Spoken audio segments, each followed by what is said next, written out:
2026년 2월 24일 화요일 하나님 나라를 시작하는 말씀 묵상 시간입니다. 오늘 우리에게 주신 하나님의 말씀은 요한복음 7장 37에서 52절 말씀을 젊은 이누리 김유리 집사님께서 말씀을 봉독해 주시겠습니다. 하나님의 말씀을 경청하십시오.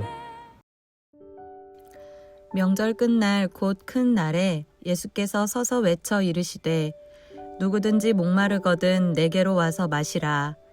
나를 믿는 자는 성경의 이름과 같이 그 배에서 생수의 강이 흘러나오리라 하시니 이는 그를 믿는 자들이 받을 성령을 가리켜 말씀하신 것이라.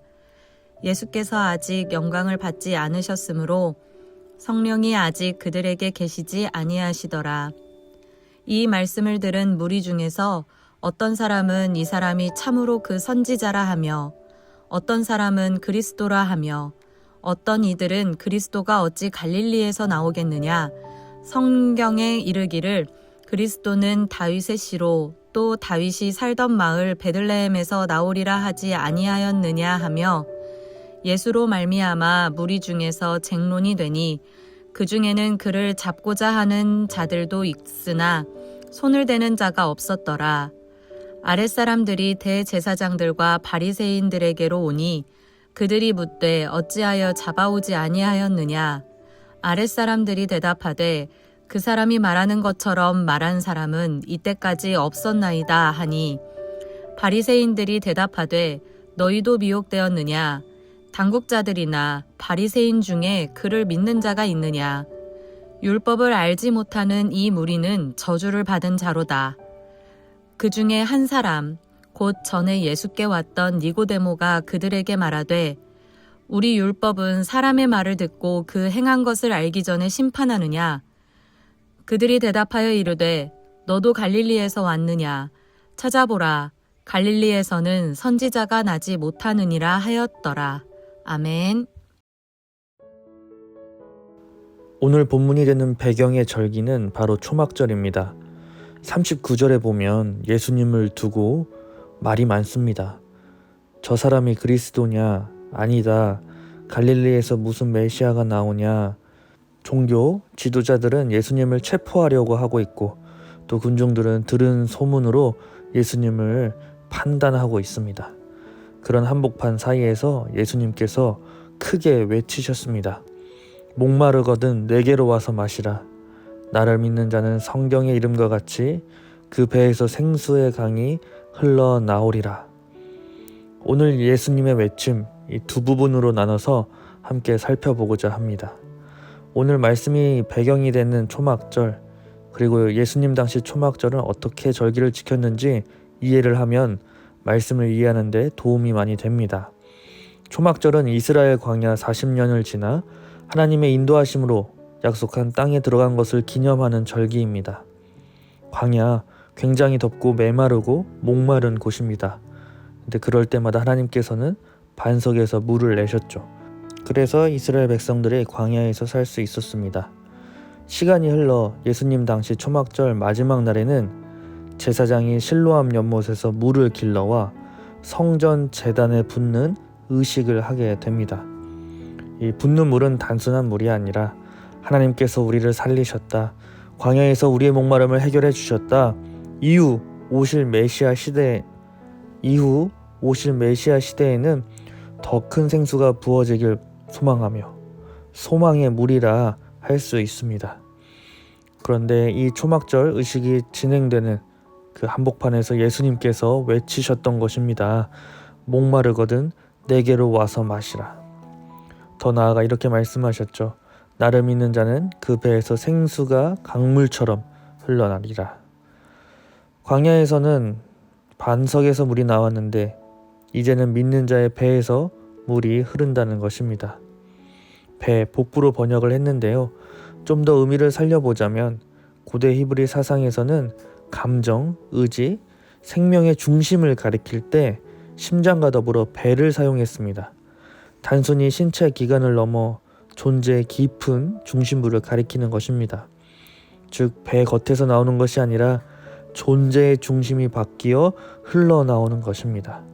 상황이 편안해져서 평안한 게 아니라 어느새 내 안에서부터 평안이 흐르고 성령님께서 우리 안에 거하시고 말씀으로 우리를 새롭게 하셔서 내면으로부터 다른 반응이 흘러나오게 하신다는 것입니다. 자, 오늘 예수님의 이 두 외침의 말씀을 오늘날 우리에게 비춰보고 적용해 본다면 우리는 매일 무엇인가를 마시면서 살고 있습니다. 사람들의 말을 마시기도 하고 뉴스를 마시기도 합니다. 주식을 열어 마시기도 하고 내 생각을 마시기도 합니다. 내 상처를 마시고 다른 사람과의 비교를 마시며 하루하루를 시작합니다. 목마릅니다. 이상하게 마시면 마실수록 더 목이 마릅니다. 우리가 익히 알듯이 근원이 아니기 때문입니다. 그래서 예수님께서 질문하고 계신 것이죠. 너는 지금 무엇을 마시고 있느냐? 분노를 마시고 있진 않니? 불안을 마시고 있지는 않니? 자존심을 마시고 있진 않니? 아니면 예수님 나를 마시고 있니? 우리에게 질문하고 계십니다. 두 번째 말씀, 누군가 나를 오해할 수도 있고 예상치 못한 일이 생길 수도 있고 또 마음이 흔들리는 상황들이 닥칠 수 있습니다. 그때 우리 안에서 흘러나오는 것은 무엇인가요? 두려움, 적개심, 아니면 자기 방어를 위한 여러 가지 방어 기제들인가요? 아니면 평화, 신뢰, 혹은 인내이신가요? 매일매일 예수님을 마심으로 우리 내면이 성령으로 채워져서 존재의 중심이 바뀌고 마음 깊은 곳에서부터 예수 그리스도의 향기를, 예수 그리스도의 생명의 강물을 흘려보내는 우신 가족들이 되면 너무 좋겠습니다. 사랑하는 우신 가족 여러분, 오늘 이 아침 세상의 헛된 것들을 마시지 않고 오직 예수 그리스도를 마시길 소망합니다. 우리 내면이 성령으로 채워져 우리가 머무는 가정과 일터, 공동체에 생명의 강물이 흘러가길 간절히 소망합니다. 오늘 주신 말씀 기억하며 기도하겠습니다. 주님, 오늘도 우리가 목마른 존재임을 고백합니다. 겉으로는 괜찮은 척 하지만 우리 안에는 여전히 불안이 있고 상처가 있고 채워지지 않는 갈증이 있습니다. 우리는 자주 사람의 말로 갈증을 달래고 세상의 정보로 마음을 채우려 하고 내 생각과 감정으로 스스로를 설득하며 살아갑니다. 그런데 주님, 그럴수록 더 메말라가는 우리를 보게 됩니다. 그런 오늘 주님께서 우리에게 말씀하십니다. 목마르거든 내게로 와서 마시라. 주님, 오늘은 다른 것을 마시지 않게 하시고 주님을 마시게 하옵소서. 우리 안에 성령의 생수가 흐르게 하시고 분노 대신 평화가, 두려움 대신 신뢰가, 조급함 대신 인내가 흘러나오도록 인도해 주옵소서. 오늘 하루 주님을 마시며 시작하게 하시고 주님을 흘려보내며 마치게 하옵소서. 예수님의 이름으로 기도드립니다. 아멘. 오늘 레마의 말씀 사연은 말씀을 봉독해 주신 김유리 집사님의 사연입니다. 제가 읽어드리겠습니다. 안녕하세요. 노푸트 우신교회 성도님들, 한 해의 시작, 긴 터널을 걷고 계신 분은 없으실지 위로하는 마음으로 레마의 말씀을 시작해 봅니다. 작년 1월 초등학교 3학년 아들이 실명 위기에 처했다는 것을 알게 되었습니다. 이후 5차례 반복적인 큰 수술을 받게 되었습니다.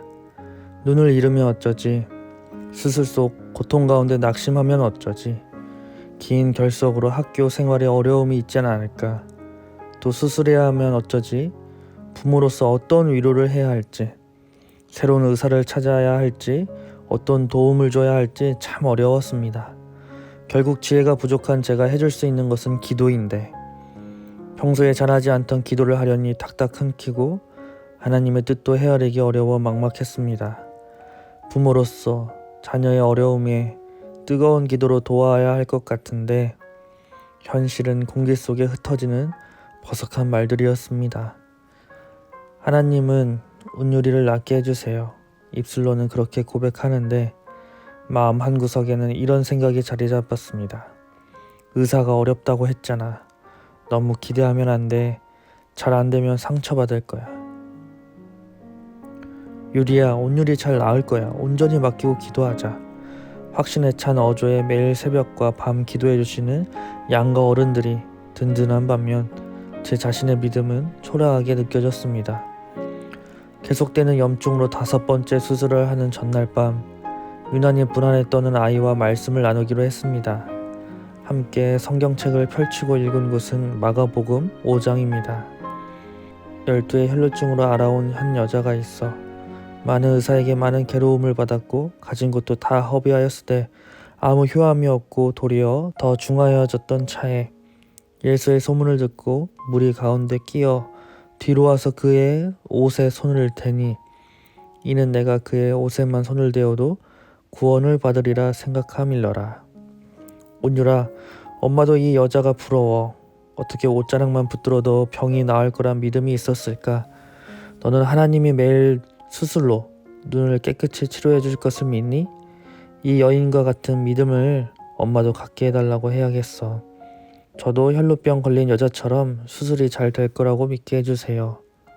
아이의 마무리의 기도에 눈물이 왈칵 났습니다. 아이의 간절함과 나의 간절함이 만났습니다. 다행히 5번째 수술을 끝으로 지금은 경과를 꾸준히 지켜보며 건강하게 지내고 있습니다. 이 시간 동안 하나님은 제게 믿음을 선물로 받고자 간절해지는 시간을 주신 것 같습니다. 지금도 그 믿음을 받았는가 하면 자신이 없습니다. 여전히 기도 중에 있습니다. 어린 아이와 같은 믿음, 혈루병 걸린 여자의 믿음, 안진뱅이의 믿음, 이 믿음을 제게 주세요. 더불어 이 자리를 빌어 성도님들께 정말 감사드립니다.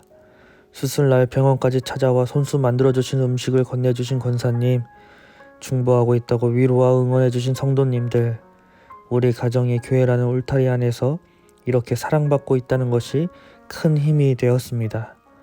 오늘 저와 같이 마른 기도를 간신히 삼키고 계신 성도님들을 위해 저 또한 중보하겠습니다 라고 사연을 보내주셨습니다.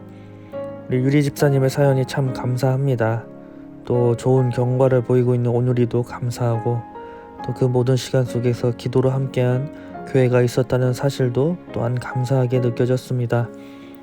혼자 버티는 시간이 아니라 함께 울고 함께 기도하는 공동체 안에 있었다는 것이 어쩌면 그 자체가 하나님의 위로가 아닌가 싶습니다. 우리 집사님께서 추천해 주신 찬양 주가 일하시네 찬양 들으시며 더 깊은 묵상 하시겠습니다.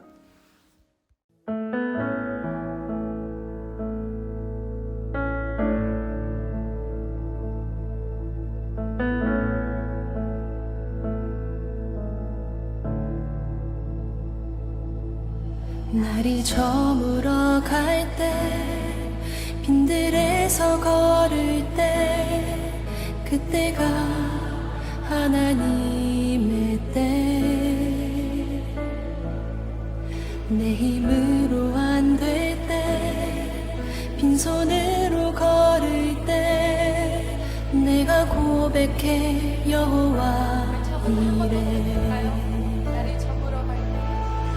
날이 저물어 갈 때 빈들에서 걸을 때 그때가 하나님의 때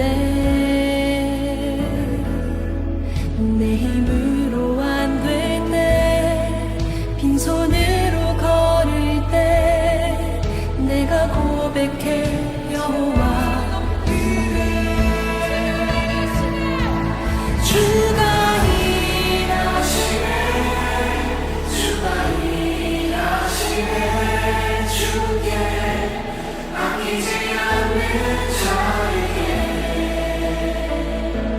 주가 일하시네 주가 일하시네 신뢰하며 걷는 자에게